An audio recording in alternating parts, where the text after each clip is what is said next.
Bismillahirrahmanirrahim. Assalamualaikum warahmatullahi wabarakatuh. Alhamdulillah wassalatu wassalamu ala rasulillah, amma ba'du. Syukur pada Allah subhanahu wa ta'ala, kemudian selawat beriring salam kepada baginda Rasulullah sallallahu alaihi wasallam. Hadirin jamaah salat maghrib yang dirahmati Allah, alhamdulillah dengan izin Allah kita pada malam yang berbahagia ini kedatangan tamu istimewa, yaitu salah seorang pimpinan pusat Muhammadiyah berasal dari Yogyakarta, yaitu ayahanda kita Ustadz Syakir Jamaluddin.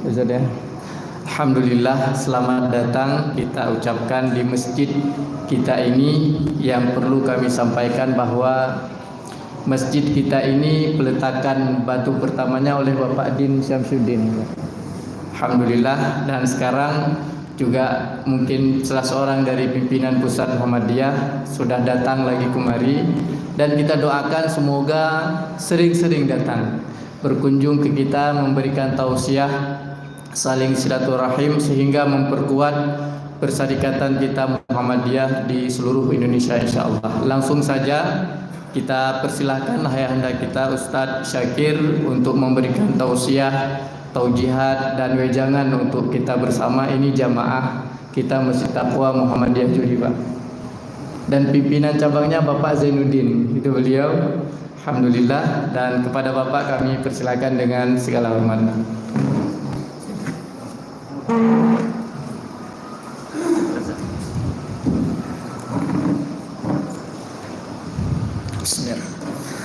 Assalamualaikum warahmatullahi wabarakatuh. Alhamdulillah, salatu wassalamu ala rasulillah, amma ba'd. Alhamdulillah, pertama kalinya saya bisa bersilaturahmi dengan jamaah Masjid At-Taqwa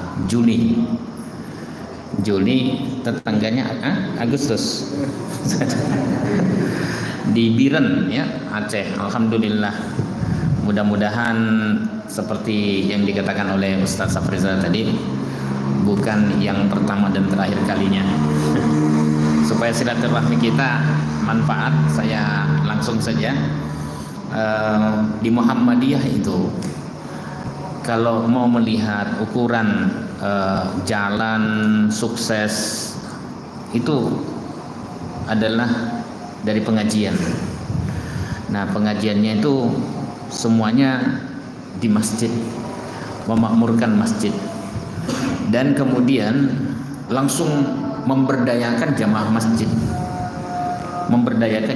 Jadi di sini ya jiwa raganya Muhammadiyah itu ada di masjid. Makanya kalau misalnya dari Biren, saya melihat masjidnya baru-baru dan megah-megah. Ya, orang Aceh kalau membangun masjid tidak main-main gitu ya. Rumahnya bisa tidak begitu bagus, tapi kalau membangun masjid Allah, ya Allah, itu bisa bagus sekali gitu. Ya. Dan itu biasanya kokoh. Ya, mudah-mudahan Allah bangunkan rumah untuk kita semua di surga nanti. Amin. Kajian yang di Muhammadiyah itu yang kita kenal Al-Ma'un. Ya, tapi kalau kita lihat Al-Ma'un itu ada satu yang inti di sana. Dari banyak inti-inti yang ada dalam Al-Ma'un itu adalah fawailul lil musallin. Celakalah bagi orang yang sholat. Wah, itu biasanya kalau orang PKI dulu itu pendekatannya hanya memotong ayat ini. Fawailul lil musallin. Jadi hati-hati, jangan sholat katanya, celaka. Dia potong ayat ini. Tapi Kiai Dahlan itu menjelaskan ayat ini sampai tuntas, bahkan tidak pindah-pindah. Apa maksudnya? Jangan sampai kita orang Islam, khususnya orang Muhammadiyah, yang diperintahkan oleh Allah aqimis shalah, ya, justru ketika kita mendirikan sholat, justru kita sendiri celaka gara-gara itu. Apa penyebabnya? alladzina hum an salatihim sahun. Ya, yang celaka salat itu kan orang yang lalai. Dia lupa bahwa salat itu diperintahkan oleh Allah lidzikri, aqimis shalah lidzikri. Dirikan salat untuk mengingat aku. Dia lupa bahwa salat itu diperintahkan oleh Allah untuk didirikan. Innas sholata tanha 'anil fahsya'i wal munkar, untuk mencegah perbuatan keji dan mungkar. Jadi ada spirit salat di sana. Ya, mencegah perbuatan keji dan mungkar. Bagaimana supaya orang-orang di sekitar masjid itu yang dulunya mungkin ya suka minum-minum, mabuk-mabukan atau kriminalitas tinggi, ya, bagaimana supaya mereka tidak melakukan perbuatan kemungkaran atau perbuatan keji. Nah, caranya dengan gerakan.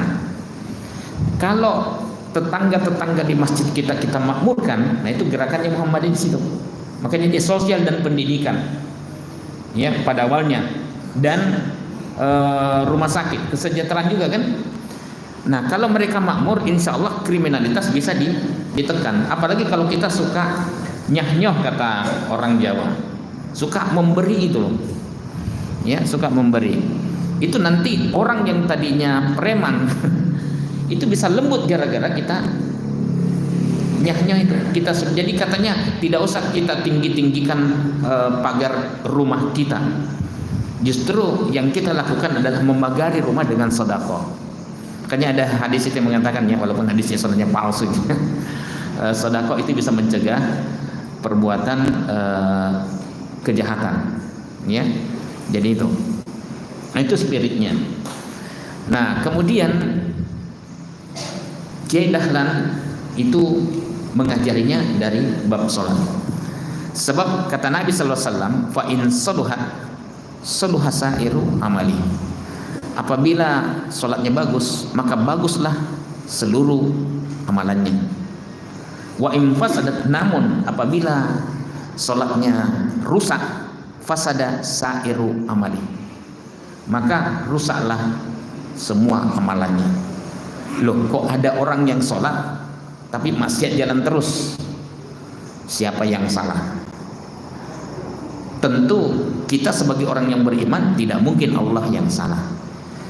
Yang salah adalah manusianya, yang salah memahami apa makna salat yang diperintahkan oleh Allah. Itu makanya ini yang dibenarkan dari spiritnya, filosofinya, kemudian sampai tata caranya, gerakan dan bacaannya. Dua-duanya dilakukan.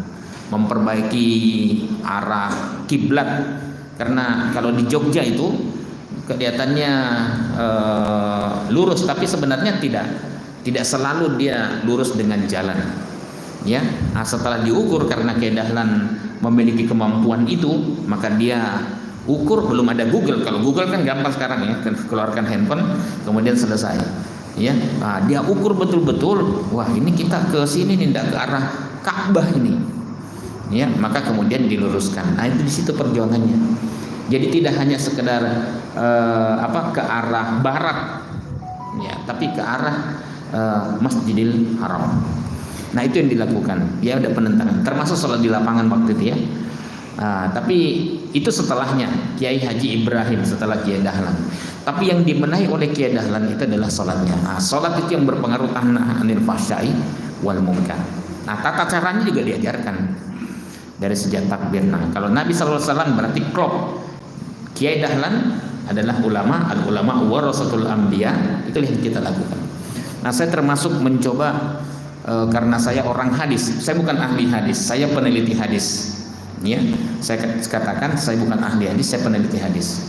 Maka saya cobalah menulis dari dakwah-dakwah dalam perjalanan saya di berbagai pelosok itu, ya, khususnya di Muhammadiyah dan umum. Saya menulis salat sesuai tuntunan Nabi SAW, mengupas kontroversi hadis sekitar salat. Ada 6 prinsip yang saya sebutkan di dalam buku ini, tapi saya mau peras menjadi satu, bukan Eka Sila. Ya, satu prinsip, yaitu salat harus sesuai tuntunan Allah melalui Rasulnya. Sallu kama ra'aitumuni usalli. Semua orang sepakat. Rawahul Bukhari. Cuman kenapa tata caranya berbeda? Prinsip Muhammadiyah tidak ada permasalahan jika itu berbeda, asal bersandar kepada Quran dan Sunnah makbulah. Jadi ada dua itu, Quran dan Sunnah makbulah. Sunnah itu adalah al-hadis atau hadis makbul. Hadis makbul itu sahih atau hasan. Dhaif bagaimana? Menurut Muhammadiyah, diktum nomor 6 usul fikihnya, hadis dhaif tidak bisa dijadikan hujjah kecuali banyak jalannya. Jadi dia bisa saling kuat menguatkan. Antara hadis itu silaturahminya bagus, ini lemah dibantu, dia bisa naik derajat, namanya hasan li ghairihi. Itu masih bisa ditolerir. Ya, ini dalam Muhammadiyah. Nah, kita ingin ibadah kita diterima. Ya, caranya ya harus salat sesuai tuntunan Nabi sallallahu alaihi wasallam. Ketika tidak sesuai dengan tuntunan Nabi sallallahu alaihi wasallam, kemungkinannya fahuwa rad, ditolak. Ya, ditolak. Atau kemungkinan kedua adalah divonis bid'ah. Wa kullu bid'atin dhalalah. Padahal semua bid'ah itu adalah sesat. Wa kullu dhalalatin finnar. Dan semua yang sesat itu di neraka. Na'udzubillah. Tapi tentu dalam dunia dakwah ini berbeda. Ini hanya untuk internal kita, bahwa hati-hati. Ya, jangan sampai ibadah kita tidak ada dasar hadisnya, atau ada dasar hadisnya tapi ternyata dhaif jiddan. Atau misalnya bahkan palsu. Kalau tidak ada dasar hadisnya kan la aslalahu. Ya, kemarin saya sudah sampaikan, misalnya kenapa Muhammadiyah tidak memilih bacaan duduk di antara dua sujud dengan tambahan wa'afini wa'afani, Allahumma ghafirli warhamni wajburni warfa'ni warzuqni wahdini wa'afini wa'afani, 8 itu. Ya. Karena Muhammadiyah setelah melakukan penelitian tarjih, ternyata tambahan wa'afini wa'afani itu tidak ada hadisnya. Loh, terus bagaimana? Sudah terlanjur. Nah, sejak kita tahu ini ya sudahlah, bismillah, tinggalkan. Terus yang kita baca yang mana? Pertama, Allahumma ghafirli warhamni wajburni wahdini warzuqni. Hadisnya hasan riwayat At-Tirmidzi dari Ibn Abbas. Yang lain apa? Rabbi ghafirli warhamni wajburni warfa'ni warzuqni wahdini. Wa'afini wa'afani tidak ada hadisnya. Ya. Terus yang mana yang ada hadisnya? Hilangkan dua kata terakhir ini, maka ada hadisnya hasan riwayat Ahmad, Al-Baihaqi, Tabrani. Itu saja. Pak, apakah kalau melaksanakan itu bid'ah? Tidak. Saya dan Muhammadiyah tidak pernah menunjuk hidung bahwa ini melakukan perbuatan bid'ah. Ya, Muhammadiyah atau Majelis Tabligh, saya sebagai anggota Majelis Tabligh, ya, memberitahukan jangan mudah membid'ahkan saudara-saudara kita. Walaupun mungkin dia melakukan itu. Ya, jangan mudah. Ini bahasa pendekatan kultural ini. Orang kadang-kadang ada yang suka itu mengambil barang, disebut maling tidak mau. Ya. Tapi ya mencuri ya, tapi kalau disebut pencuri tidak mau. Ya, jadi wallahu a'lam. Nah, ini ada pendekatan dakwah sedikit. Nah, mungkin agak berbeda dengan gaya Sumatera, gaya Aceh, A B B gitu ya, hitam-hitam putih-putih. Ya, tapi ternyata masing-masing lah ada plus minusnya, ya. Ada plus minusnya. Tapi tidak menunjuk hidung. Nah, saya sering kali dipancing-pancing untuk bagaimana? Apakah itu bid'ah? Saya tidak mengatakan dan tidak berani mengatakan itu bid'ah. Saya hanya mengatakan tidak ada hadisnya. Sekiranya mengatakan itu ada Pak bacanya, tolong tunjukkan. Saya berani merubah buku saya, ya, dan menambahkan pendapat itu. Tapi sampai sekarang saya belum pernah menemukan hadis itu. Ya, sehingga udah kita bermain aman saja. Sallu kama ra'aitumuni usolli. Beda pendapat tidak masalah. Yang penting masih ada dasar Quran dan hadisnya yang makbul. Baik, kita langsung masuk dalam contoh-contoh saja ya. Contoh-contoh, misalnya sebagian ini ngaji sholat menurut tuntunan Nabi SAW, tapi yang dipahami Muhammadiyah, tarjih Muhammadiyah, ya, tentang duduk untuk sholat 2 rakaat, duduk terakhir untuk sholat 2 rakaat. Karena saya lihat beberapa pengurus kita, ya, pengurus kita di Muhammadiyah dan jamaah kita itu duduknya iftiros, ya, iftiros. Saya katakan pertama tidak masalah, yang penting ada dasar hadisnya. Itu pendapatnya siapa? Imam Ahmad bin Hambal. Imam Ahmad bin Hambal itu kalau untuk sholat 4 rakaat sama dengan Imam Syafi'i. Jadi duduk pertengahan adalah dengan iftiros, duduk terakhir dengan tawarruk. Itu kalau 4 rakaat. Tapi kalau misalnya 2 rakaat, Imam Ahmad bin Hambal memilih untuk duduk iftiros. Jadi masih ada juga dasarnya, ya. Nah, tapi Muhammadiyah, ya, pendekatannya lebih langsung merujuk kepada Quran dan Sunnah, ya. Apa dasarnya?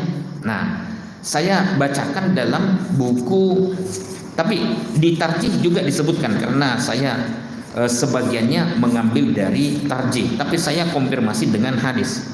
Kalau di sini saya bacakan hadis Bukhari, Abu Dawud, At-Tirmidzi dan lain-lain. Tapi sebenarnya hadis ini banyak sekali. Rawahu jamaah.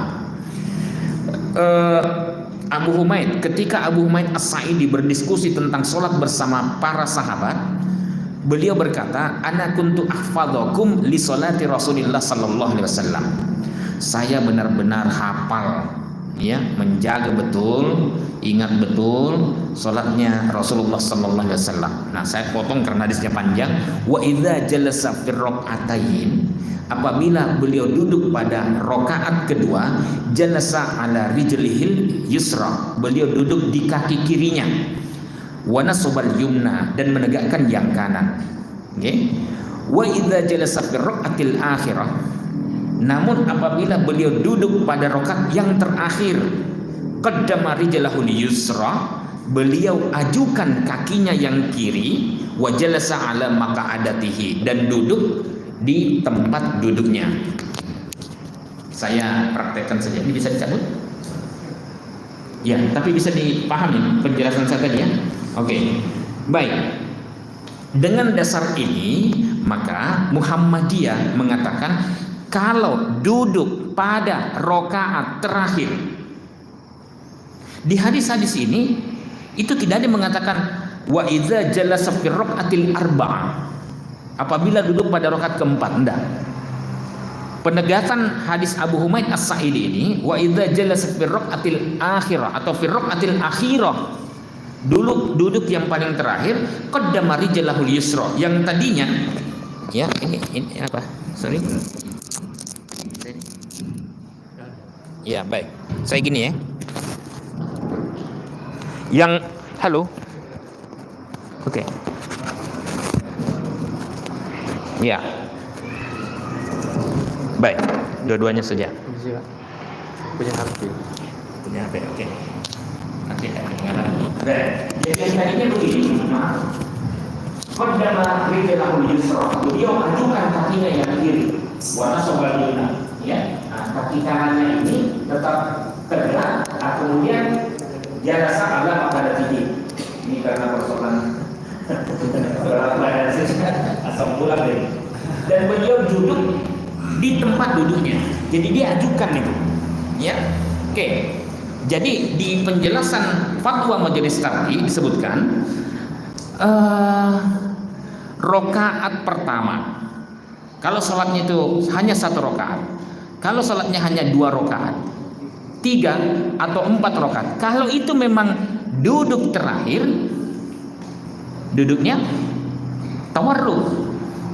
Itu yang dipahami. Lah, memang ada kontroversi yang saya sebutkan di hadis ini. Dasar yang mengatakan duduknya iftiros, menduduki kaki kiri, itu ada juga, ya. Nah, saya apa dasarnya? Saya bacakan saja, ya.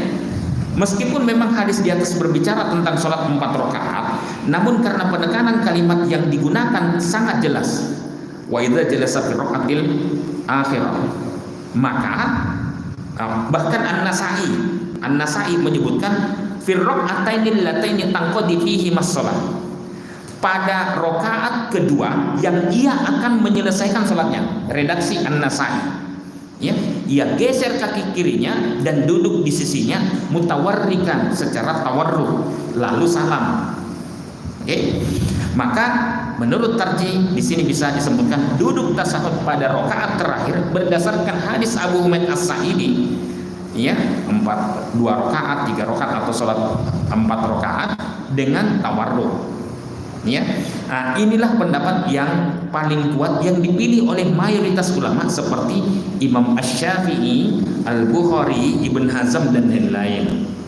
Adapun pendapat yang menentukan duduk iftiras pada rakaat terakhir dalam sholat 2 rakaat dengan dasar hadis Wa'il bin Hujr, iftarasa rijlahul yusra, beliau iftiraskan kakinya yang kiri. Itu sebenarnya hadisnya, hadisnya dhaif, aslinya loh ya. Tapi karena jalur pendukungnya ada yang lain, maka dia naik menjadi hasan li ghairihi, rawahu Tirmidzi, Ibn Huzaimah. Dan hadis yang lain Aisyah radhiyallahu anha, wa kana yaqulu fi kulli rak'atain at-tahiyya wa kana yabrisu rijlahul yusra, dan beliau berdoa pada setiap rakaat kedua dengan at-tahiyya. Nanti ada at-tahiyyatu lillah dan seterusnya. Ya, dan beliau iftiraskan kaki kirinya. Itu maksudnya pada rakaat kedua. Ya. Nah, atau hadis Abdullah bin Az-Zubair, jalasa fi raka'ataini iftarasal yusra. Saya sebutkan semua jadi supaya berimbang. Kita bisa mengkaji semuanya.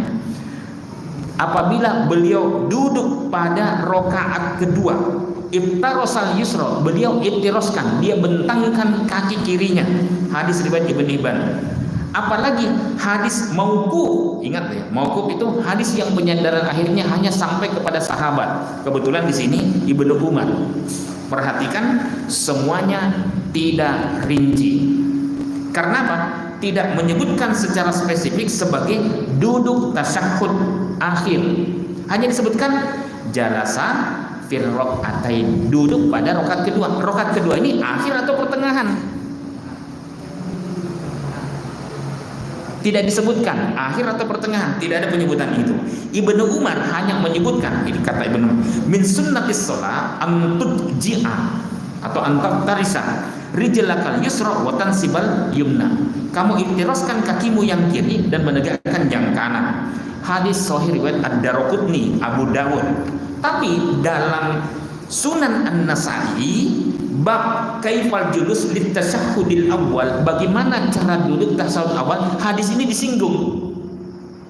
Berarti An-Nasa'i menginginkan bahwa termasuk bagian dari sunnah salat itu adalah kamu iftiraskan kaki kirimu dan tegakkan kaki kananmu. Itu berarti untuk tasyahud awal.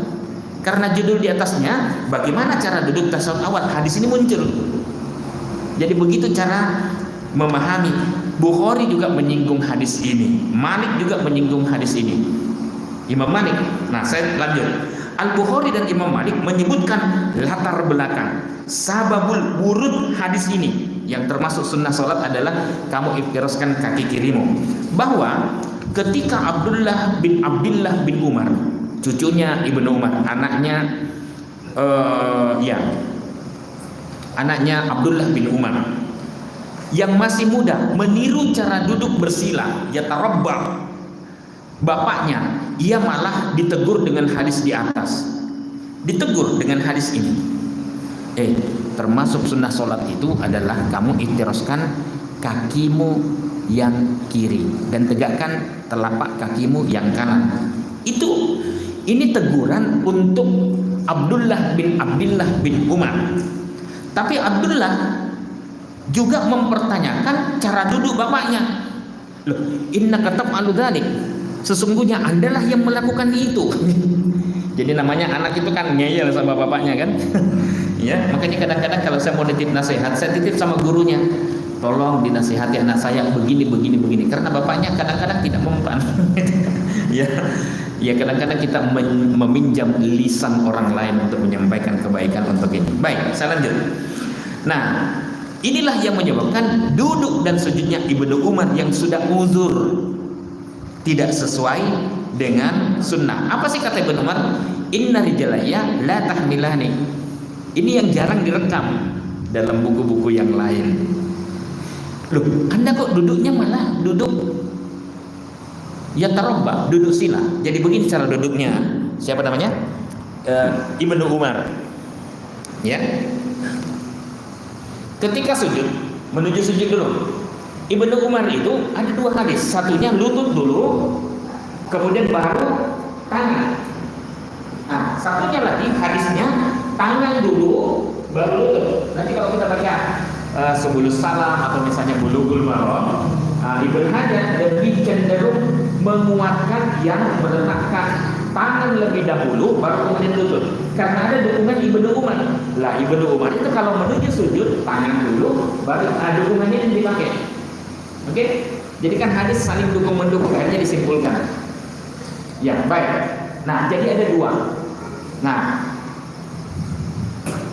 dengan adanya hadis ini bahwa ketika Ibnu Umar, ini hadis yang lainnya, sholat ketika habis sujud begini, bangkit dari sujud, baik, itu Allahu Akbar, dia begini cara duduknya. Ini namanya yatarabba, dia duduk sila. Apa yang terjadi? Abdullah bin Umar mengikuti duduk sila bapaknya.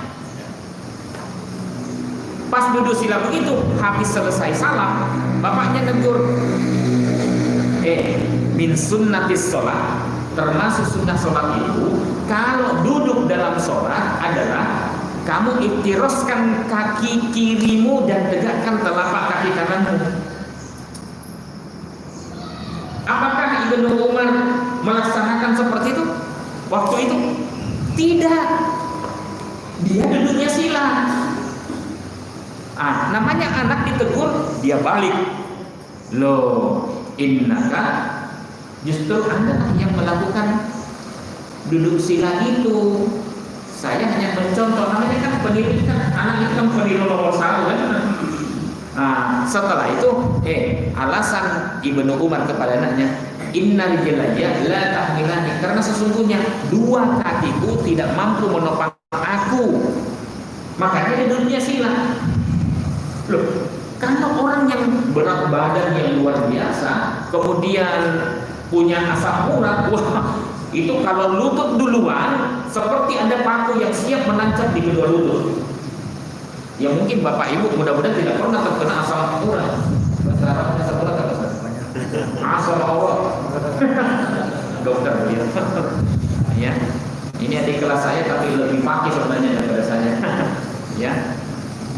Kemudian itu, jadi makanya tangan dulu, baru kemudian tutup. Ketika duduk, dia tidak bisa duduk iftiros, duduknya sila, karena dua kakinya tidak mampu menopang berat badannya dan ada masalah pada kondisi lututnya. Nah, jadi pada saat itu Ibnu Umar mengajarkan anaknya duduk iftiros. Ya memang karena itu aja bisa disebut. Tapi dalam contoh sama dengan jalan Rasulullah SAW. Ingat ya, kalau ada Ibnu Umar sahabat melakukan ini, Rasulullah SAW melakukan ini, mana yang kita dahulukan? Nah, Rasulullah SAW wa idza jalasa fi raqatil akhirah, apabila beliau duduk pada rakaat yang terakhir, qaddama rijlahu yusra, yang tadinya dia dudukin kaki kirinya, dia ajukan lalu dia duduk di tempat duduknya. Itulah yang dipegangi oleh tarjih. Tapi kalau misalnya mau duduk 2 rakaat dengan cara iftiros, ya tarjih tidak pernah menyalahkan. Ingat ya, cuman pendapat itu tidak dipilih oleh tarjih. Oke? Begitu ya. Jadi itu tidak pernah menyalahkan. Tapi mari kita lihat dalil-dalilnya. Ini saya sebutkan pada halaman 123. Kalau dalam buku saya, ingat ya, buku saya ini bukan buku pendapat resmi tarjih, tapi saya membandingkan berbagai macam ya, dengan menambahkan itu. Nah, kemudian apalagi hadis yang lain? Seharusnya, nih tambahannya pada halaman 104, buku sholat sesuatu tuntunan Nabi. Duduk iftiros hanya untuk duduk selain duduk terakhir. Saya ulang, seharusnya duduk iftiros hanya untuk duduk selain duduk terakhir. Sebagaimana hadis Nabi sallallahu alaihi wasallam. Nabi bilang begini, fa idza jalasta fi wasatis shalah, apabila Anda duduk pada pertengahan salat, fatma'inna, duduklah dengan tenang. Waftaris fakhidakal yusra, iftiroskan kakimu yang kiri. Tsumma tasyahhad, lalu bertasyahhudlah. Penekanannya jalasa fi wasatis shalah, duduk pada pertengahan salat. Lah, kalau terakhir mutawarrikan,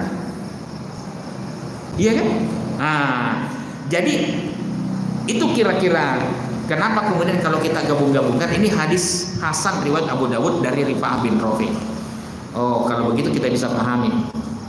Nah, sekarang duduk 2 rakaat itu makanya itu terakhir atau pertengahan, karena semua yang mengatakan ya iftiros itu tidak ada penjelasannya 2 rakaat ini sebagai pertengahan atau terakhir. Itu saja. Ya, sementara kalau misalnya yang terakhir duduk 4 rakaat, karena kan ada ustadz ulama yang mengatakan itu kan untuk kasus 4 rakaat. Tapi kalau 2 rakaat gimana? Nah, tapi kalau misalnya Imam Ahmad bin Hambal, tentu dia punya landasan, ya kita hormati. Ya, kita hormati. Gitu kira-kira. Ada lagi beberapa, termasuk ini yuharrikuha, ini pernah saya singgung ya. Muhammadiyah memilih la yuharrikuha karena ada 2 hadis. Satunya yuharrikuha, yusiru bi usbuhihi idza da'a, wa la yuharrikuha. Satunya lagi tidak menggerak-gerakannya. Ada yuharrikuha yad'u biha. Saya singgung semuanya, ada dasarnya. Nah, kaitannya itu begini, Ustaz. Ada inkonsistensi dari Syekh Al-Albani rahimahullah.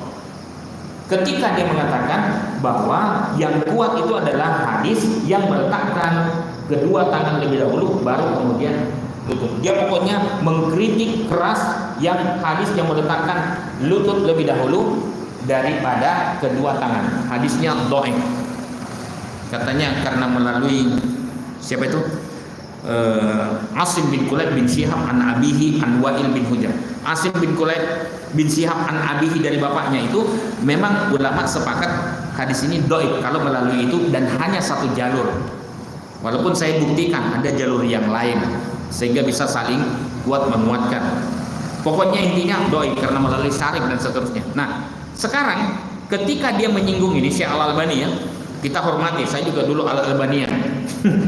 Ketika menyinggung ini, dia mengatakan hadis ini lebih kuat dibanding daripada hadis yang la yuharrikuha.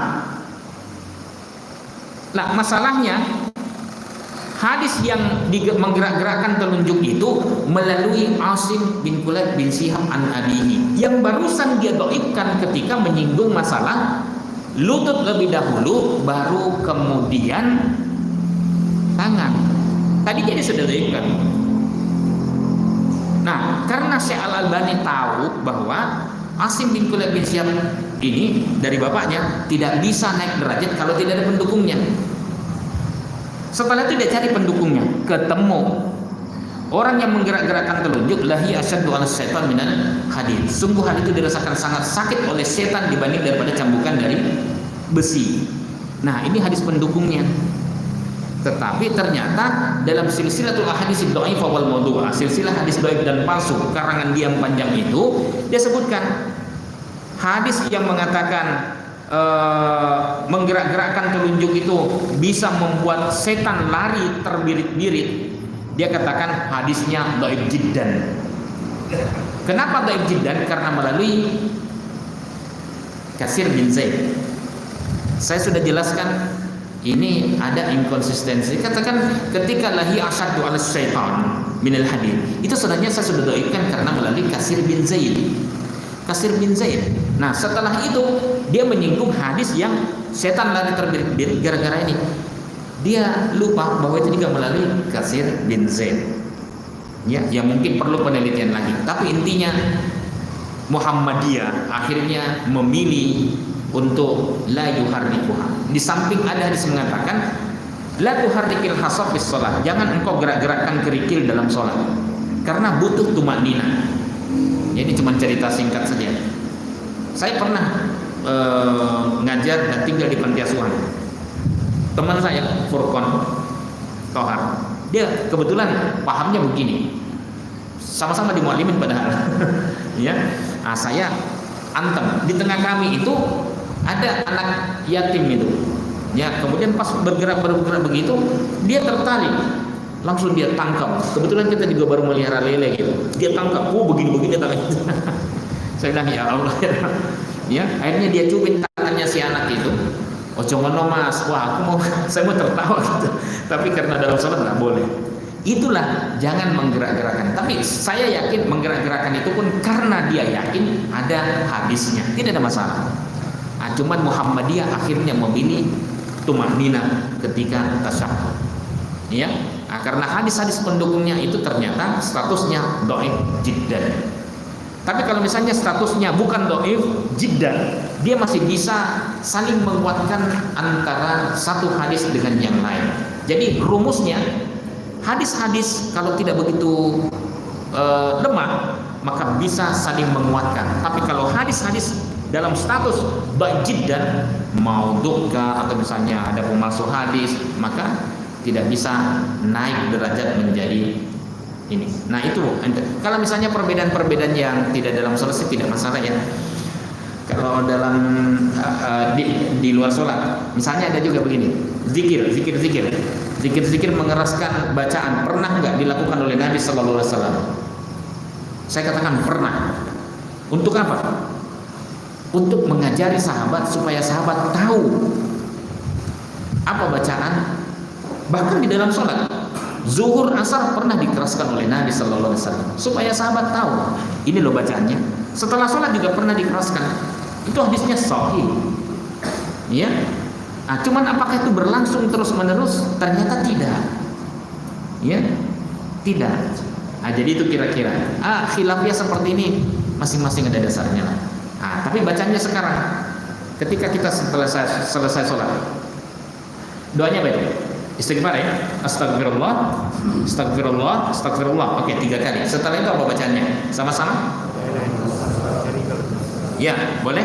Allahumma antas salam. Baik, sama-sama. 1, 2, 3. Allahumma antas salam. Bagus. Allahumma antas salam wa minkas salam, tabarakta ya dzal jalali wal ikram. Hadisnya sahih. Tapi sering kita dengar Allahumma antas salam wa minkas salam wa ilaika ya'udus salam fahayyina bi rabbina. Ya, bisalam. Kemudian tabarakta ya dzal jalali wal ikram. Jadi Allah mantas salam wa minkas salam wa ilaika ya'udus salam. Fahayyina rabbana bisalam wa dakhilal jannata darus salam. Itu dicari-cari hadisnya tidak akan ketemu. Sekali lagi saya katakan tidak akan ketemu dalam kitab hadis manapun juga. Ya. Tapi kan baik artinya ingat. Baik itu jika ada dasar hadisnya yang makbul, sahih atau hasan. Ya, di dalam sholat. Kalau di luar sholat tidak ada masalah. Karena ini di luar sholat bagi saya tidak ada masalah. Tapi saya yang mengatakan, Pak, boleh nggak? Ya silahkan, itu di luar sholat. Cuman bagi Muhammadiyah, karena ini bagian dari ibadah mahdhur, maka sedapat mungkin wiridan itu, zikir-zikir itu juga harus ada dasar hadisnya yang makbul. Ya, tapi apakah itu bid'ah? Sekali lagi kita tidak berani membid'ahkan siapapun. Oke? Baik. Saya kira ini ya tanya jawab kalau ada yang mau di ini. Mumpung, silakan. Yep, silakan.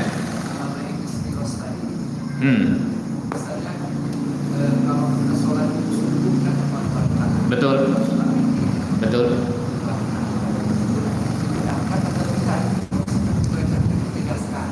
Oh ya. Ditegaskan istiqosah itu dibenarkan atau tidak? Oh. Baik. Sebetulnya dalam ayat-ayat kalau sujud itu kan tidak seperti iman. Oke. Dan duduk pun tidak boleh seperti duduknya anjing. Betul. Ya, tapi Ustaz bilang tidak bisa membid'ahkan orang seperti Ustaz bilang. Betul. Dia duduk bersila. Kenapa? Karena situasi duduk bersila dan mungkin seluruh. Betul. Baik. Di Muhammadiyah, maaf ini ya, ini saya katakan tata cara dakwahnya di Muhammadiyah. Saya lihat dari sejak dulu tidak pernah membid'ahkan orang yang berbeda pendapat. Selama masih ada dasar hadisnya, itu masih ada dasar hadisnya. Duduk iftiros. Imam Ahmad bin Hanbal, masa kita mau bid'ahkan? Tidak mungkin. Ya, itu pendapat, silahkan, masih ada dasar hadisnya, bisa dipahami itu. Jadi itu. Nah, jadi boleh atau tidak? Kita tidak masuk di wilayah itu, Pak. Karena kalau kita masuk bid'ah-bid'ah, wah, energi kita habis di sana. Ya. Ya sudahlah, Tarji sudah membantu kita untuk menelusuri dan melacak mana yang dianggap kuat. Ingat loh ya, teks-teks putusan Tarji itu yang dianggap kuat dan benar menurut pertimbangan Quran dan hadis. Bukan Muhammadiyah tidak pernah mengatakan kamilah yang paling benar, kamilah yang paling kuat, karena ada pendapat yang lain yang mesti berbeda. Cuma dipilihkan. Makanya latar belakang didirikannya Tarji karena ada perbedaan-perbedaan yang kadang meruncing sampai masuk ke pertengkaran fisik. Nah, Muhammadiyah tidak mau itu. Ya sudahlah, masih ada dasarnya, udah. Ya. Nah, Muhammadiyah kalau Tarji udah, kalau sholat subuh 2 rakaat, ketika duduk terakhir apakah 2 rakaat atau 3 rakaat atau 4 rakaat. Kalau duduk terakhir maka duduknya tawarruk. Tapi kalau duduk pertengahan maka duduknya iftiros. Kebetulan kan tidak ada pertengahannya untuk 2 rakaat. Begitu kira-kira pendapat Muhammadiyah. Iya. Kemudian tadi apa yang kedua, Ustaz? Yang kedua tadi apa? Ya, duduk seperti onta. Nah, onta itu macam-macam orang menginterpretasikan. Saya membahas struktur anatomi onta, tapi memang dalam kitab fikih juga begitu diperbincangkan struktur anatomi sampai begitu. Saya katakan oke lah, akhirnya orang berbeda interpretasi. Nah, ada yang mengatakan onta itu kalau misalnya menuju sujud itu mesti lututnya lebih dahulu. Maka itu jangan engkau sujud seperti onta. Ini lutut manusia. Cuma masalahnya lutut onta itu tidak di kakinya, di depan juga, lutut juga. Jadi di sana perdebatannya, wah ini struktur anatomi onta, padahal sebenarnya sholat itu tidak seperti itu. Intinya jangan sujud seperti binatang, onta, kuda, anjing. Kita manusia memiliki struktur sendiri. Binatang berkaki 4 seperti ini. Nah, jangan begini. Satu perspektif ulama. Muhammadiyah memilihnya itu. Ya. Karena itu kan yang disebutkan binatang berkaki 4 semua, dan kebetulan semua yang binatang berkaki 4 kalau dia mau menderung, itu kebetulan yang ditekuk dulu adalah bagian kaki depannya. Kalau dipersonifikasikan, maka manusia itu kaki depannya, bagian kaki adalah tangan. Perbedaannya jadi kadang-kadang diskusinya melenceng, tapi tembaknya ke sana juga. Udahlah, kita yang jelas jangan menyerupai. Kenapa kemudian kita dilarang apa? Dilarang untuk gini anjing. Ya, kenapa tidak begini? Kenapa tidak begini? Ya. Karena bentukannya, makanya kita 7 anggota tulang yang menempel 1, 2, 3, 4, 5, 6, 7. Ininya tidak harus diangkat. Ketika ini, karena kalau ini tunduk seperti anjing. Terus kalau ini menempel pantat dengan ini seperti anjing. Ya, makanya dilarang seperti anjing. Sujud seperti anjing. Duduk juga begitu, itu ya. Ada ikna yang dibolehkan, ada ikna yang dilarang. Agak panjang sih saya jelaskan di sini, tapi waktu kita sangat singkat. Ya, itu intinya. Apalagi sujud sambil melet. Anjing lagi. Ya, udah cuma bercanda, Ustaz. Silakan, Ustaz. Ada sebelah kanan dulu. Waalaikumsalam warahmatullahi wabarakatuh. Mungkin sesuai dengan pertanyaan Dr. Gadi tadi. Saya begini, ada membaca ya, tapi hadisnya saya kurang tahu, kurang hafal lah. Yang pertama masalah sujud. Itu itu kalau sujud untuk Tuhan itu hadis dari Bukhari. Ya. Ya. Kemudian tangan luar dari Abu Hurairah. Ya. Karena masa-masa terakhir Nabi Muhammad, waktu Nabi Abu Hurairah itu waktu sudah tua, makanya dia turun tangan duluan. Itu dua kursi memang. Sujudnya jangan seperti sujud unta, turun unta. Ada dua versinya. Yang satu mengatakan lutut duluan, yang satu mengatakan tangan duluan. Itu sama-sama membahas tentang turunnya unta. Yang kedua, masalah ini duduk istirahat. Saya juga ada baca, cuman saya tak ingat sanadnya, kalau nggak salah di hadis Nasai nomor 139 atau 179. Itu kalau duduk salat 2 rakaat tetap duduk istirahat. Betul. Karena saya betul, sama. Jadi wa idza jalasa fi rak'ataini allataini tanqadi, tadi yang hadisnya yang saya sebutkan. Tapi ada An-Nasai itu apabila duduk di mana dia akan menyelesaikan sholatnya, tanqadi fi sholat, maka duduknya adalah tawarruk, itu mutawarrikan. Nah, itu hadis An-Nasai. Makanya hadis An-Nasai ini menguatkan hadis Abu Humaid. Ini juga hadis Abu Humaid juga As-Sa'idi. Itu yang dipilih. Tapi kalau misalnya yang berbeda, tidak ada masalah. Saya katakan tidak ada masalah. Cuman inilah yang dipilih oleh Tarjih Muhammadiyah supaya tidak semakin meruncing. Oh iya, gitu aja. Nah, baik. Yang tentang onta, memang perspektif onta. Hadisnya memang macam-macam. Saya sampaikan ya. Ya, saya orang Muhammadiyah, saya orang tabligh, tapi ya saya sampaikan pendapat Muhammadiyah. Nah, salah satu kritik saya. Tapi sebenarnya sudah dijelaskan oleh Muhammadiyah sendiri. Hadis yang mengatakan jangan engkau sujud seperti unta. Ada waliyadh, hendaklah dia meletakkan yadaihi, kedua tangannya, qabla rukbataihi, sebelum kedua lututnya. Perhatikan, ini hadisnya sahih secara ini, tapi ada kritik, ada kritik. Ada namanya Abdul Aziz Ad-Darwurdi dalam riwayat itu. Ya, kayaknya kalau dia sekilas hadisnya selamat ini, tapi ada kritik. Abdul Aziz Ad-Darwurdi itu ternyata orangnya kalau meriwayatkan hadis itu suka kebalik, maklub. Kritikus hadis menyebutkan ini orang Abdullah bin Abdul Aziz bin Ubaid Ad-Darwardi, ya, Ad-Darwardi. Itu suka meriwayatkan hadis secara terbalik karena kekacauan hafalan yang dimiliki. Itu ada dalam tarjih. Oke? Nah, sehingga dikritik hadis itu. Sayangnya, ini kritik internal. Sayangnya tarjih menghadirkan sebuah hadis yang tidak ada sumbernya sama sekali. Jangan sujud seperti onta. Yadomu, yang meletakkan kedua tangannya sebelum kedua lututnya. Taisir Wusul, itu kitab kamus dalam mencari hadis, bukan kitab hadis. Yang ternyata setelah dirujukkan kepada kitab aslinya tidak ada kalimat itu. Beda loh ya.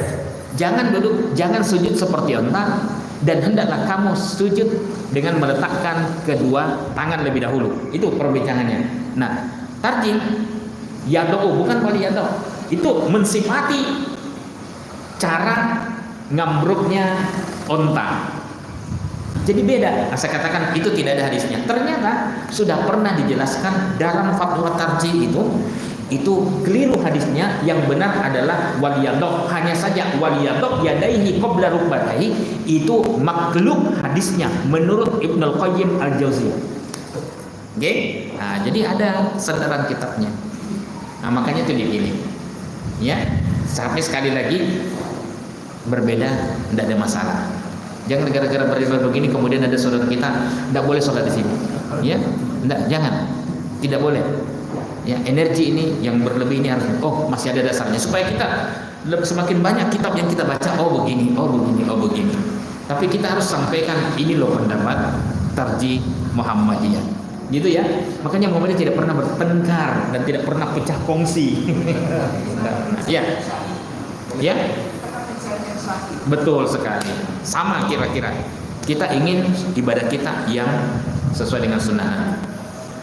Satu lagi Ustaz. Oh, maaf, yang mana nih? Satu lagi dia. Tentang Al-Fatihah. Iya. Ada yang mengatakan kalau misalnya salat sendiri memang sudah jelas Al-Fatihah dibaca. Kemudian ada yang mengatakan kalau salat berjamaah, kalau imam sudah membaca, jadi makmum tak perlu membaca. Ada juga yang mengatakan harus membaca. Ya. Baik, Al-Fatihah wajib dibaca. Kalau imam masih membaca Al-Fatihah, setelah itu makmum tinggal mengikuti bacaan surat dari imam itu. Tidak lagi wajib membaca karena kita disuruh mendengar. Tapi kalau Al-Fatihah wajib dibaca. Tapi kalau imam sudah, ini Muhammadiyah lah ya, imam sudah selesai Al-Fatihahnya, kita disuruh mendengar surat. Jangan membaca Al-Fatihah sendiri, nanti tidak konek. Itu yang dipilih oleh Muhammadiyah. Ya, wajib dibaca. Cuman bisirri, dengan sir. Tidak boleh dikeraskan, tidak boleh sampai terdengar oleh kiri kanan kita, dan tidak boleh terdengar oleh imam. Pernah Rasulullah SAW mendengar ada sahabat yang mengeraskan bacanya. Setelah salam, siapa tadi yang membaca ini, saya. Besok-besok kamu jangan membaca itu tadi. Kamu mengganggu konsentrasi saya. Itu kata Nabi SAW menegur sahabat itu. Apalagi bunyi handphone dengan ring macam-macam itu. Itu bacaan sholat loh. Itu masih ditegur oleh Nabi SAW. Jadi jangan mengeraskan suara. Gitu Pak ya? Itu pendapat. Maksudnya selagi imam berimam kita. Iya, berimam bermakmum. Imam itu sudah membaca Al-Fatihah. Sesudah imam membaca Al-Fatihah, apakah kita wajib membaca? Tidak. Setelah waladhdallin amin, menurut Muhammadiyah loh ya, tarjih Muhammadiyah. Setelah waladhdallin itu menyebutnya amin. Setelah surat Al-Fatihah membaca, kalau yang masih rakaat pertama kedua membaca surat setelah Al-Fatihah. Tidak lagi membaca Al-Fatihah. Panjang penjelasannya mungkin dalam buku ini, cuman karena sudah azan ini Ustaz. Bagaimana? Kita azan dulu, kemudian kita tunggu teman. Setelah azan dialog, kemudian ya gitu. Bisa. Mungkin aja setelah kita sholat aja sekalian. Setelah sholat kita lanjut lagi kalau mau tanya jawab. Tapi kalau mau selesai, karena saya besok udah pamit. Besok subuh, memang waktunya sangat singkat. Pengkajian sholat, waktu maaf saya diundang ke Australia. Itu dari ba'da imsak sampai buka seharian karena pertama musim dingin, kedua waktunya pendek. Jadi di sini saya minta maaf, mungkin lain kali sementara dibaca ini, nanti setelah kita sholat mau lanjut silahkan, gitu ya. Setelah selesai sholat ya, setelah takbiran sebelum sholat sunat, ya. Baik, monggo.